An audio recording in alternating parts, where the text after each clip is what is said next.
Bonjour à tous, on se retrouve aujourd'hui pour un tout nouveau numéro des News Télé et aujourd'hui on va parler de la révolution à France Télé.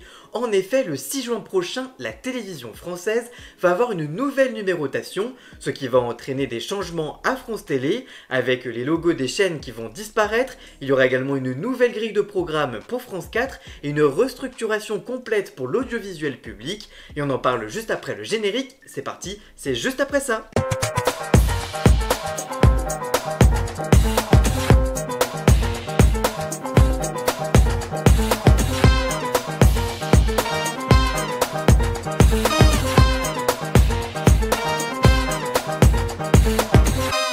C'est un véritable bouleversement qui s'annonce dans le paysage audiovisuel français. Dès le 6 juin prochain, France Télévisions opérera un changement radical avec la disparition des marques historiques France 2, France 3, France 4 et France 5 au profit d'une seule et unique entité, France Télé.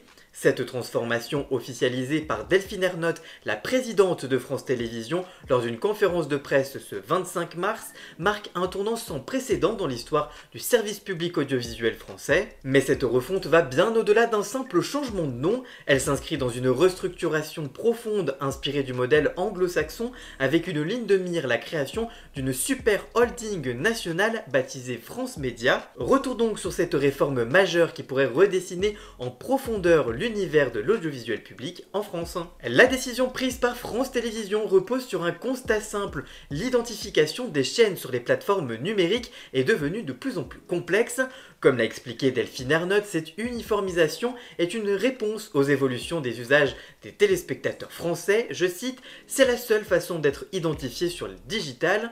Ainsi, France 2, France 3, France 4 et France 5 disparaissent, laissant place à une marque unique, France Télé. À l'antenne, les téléspectateurs continueront d'entendre des références aux canaux classiques, sur la 2, sur la 3, sur la 4, sur la 5, mais ces appellations ne seront plus les identités des chaînes en tant que telles.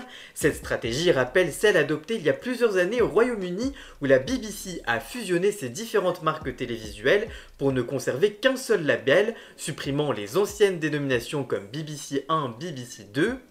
Avec cette réforme, les chaînes historiques cessent ainsi d'exister et l'ensemble des programmes seront désormais diffusés sous la bannière de France Télé. Cette évolution implique que les figures emblématiques du groupe ne seront plus rattachées à une chaîne spécifique. Cyril Ferraud ne sera donc plus animateur sur France 2, Samuel Etienne ne sera plus animateur sur France 3, Anne-Elisabeth Lemoine ne sera plus animatrice sur France 5, Daphné Burki ne sera plus animatrice sur France 4, mais vous l'avez compris, ils seront tous animateurs sous le label France TV. Ce changement intervient en même temps que l'évolution de la numérotation de la télévision numérique terrestre, la TNT. En effet, dès le 6 juin prochain, France 4 passe du canal 14 au canal 4 à la place de Canal+.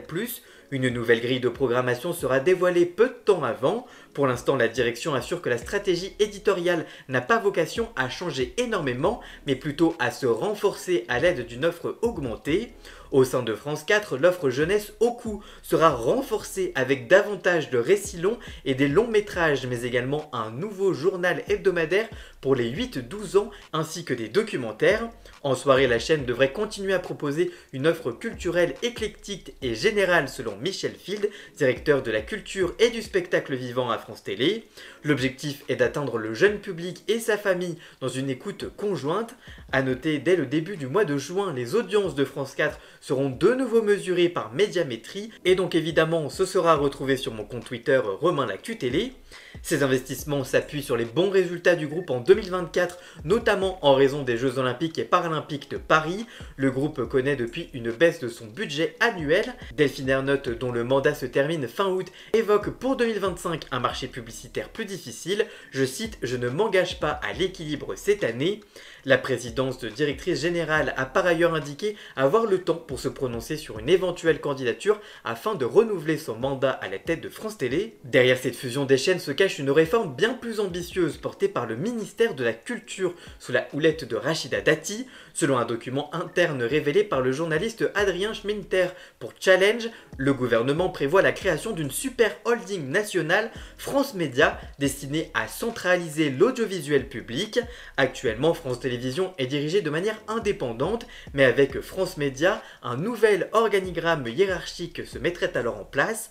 En clair, le PDG de France Télévisions ne serait plus le patron. Dans l'ordre, le ministère de la Culture supervisera ainsi le président de France Média qui supervisera lui-même le président de France Télé. Un poste surpuissant que convoite forcément Delphine Ernotte qui pourrait être promue à la présidence de France Média et ainsi laisser la présidence de France Télé à son second, Stéphane Sidmon-Gomez. La création de France Média ne s'arrêterait pas à la télévision, elle s'accompagnerait également d'une fusion des pôles radio et télé. L'objectif affiché, créer une synergie entre les différentes branches de l'audiovisuel pour réduire les coûts. Voici donc les principales mesures envisagées dans ce projet. D'abord, la fusion des rédactions de France Info, Télé et Radio. Les équipes de France Télévisions et Radio France travailleraient donc sous la même entité, mais aussi la fusion de France 3 et du réseau ICI, ex-France Bleu. Les stations locales de Radio France et les antennes régionales de France 3 seraient ainsi regroupées sous la même entité. Le groupe avait déjà rassemblé le contenu de ces différentes chaînes sur les réseaux sociaux sous le compte France.tv. Cette stratégie se traduit également dans la volonté du groupe de rassembler l'ensemble de l'audiovisuel public. Ainsi, la plateforme numérique France.tv propose déjà depuis l'automne dernier les contenus d'Arte. Ils seront rejoints en avril et en juillet par l'INA, LCP Public Sénat, TV5 Monde et France 24. Pour l'instant, ces propositions restent hypothétiques. Le texte officiel sera examiné en commission le 1er avril prochain. Il a été soumis aux rapporteurs Jérémy Patrier-Leitus et de Virginie Duby-Muller, ainsi qu'aux membres de la commission culturelle de l'Assemblée nationale. Toutefois, une chose est certaine, dès le 6 juin 2025, la télévision publique française changera de visage avec la disparition des marques historiques au profit d'une seule France TV.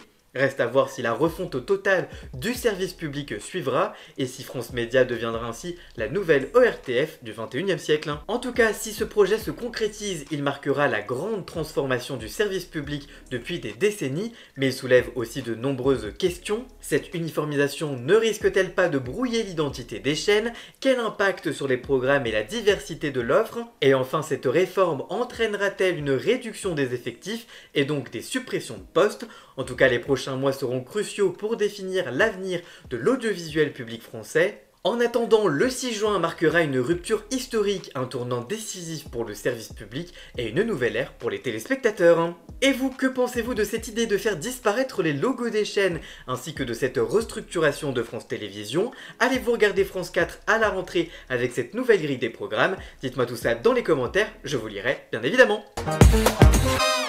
Voilà, j'espère que cette vidéo vous aura plu et informé. Si c'est le cas, n'hésitez pas à la liker, la commenter, la partager sur les réseaux sociaux, à me rejoindre sur tous mes réseaux sociaux à moi. Tous les liens sont dans la description. Vous pouvez également cliquer sur le bouton rejoindre afin de prendre un petit abonnement de 3 € par mois pour me soutenir. Vous pouvez également faire un don du montant que vous le souhaitez pour m'aider financièrement. Vous pouvez aussi vous abonner gratuitement à cette chaîne YouTube et ça me soutiendra déjà énormément, notamment au niveau de l'algorithme. Dans la description, vous retrouverez également tous les liens pour retrouver Jason alias Ian Scott pour la musique de fond et le générique de cette vidéo. Et nous on se retrouve très vite pour une toute nouvelle vidéo. A très bientôt, ciao ciao.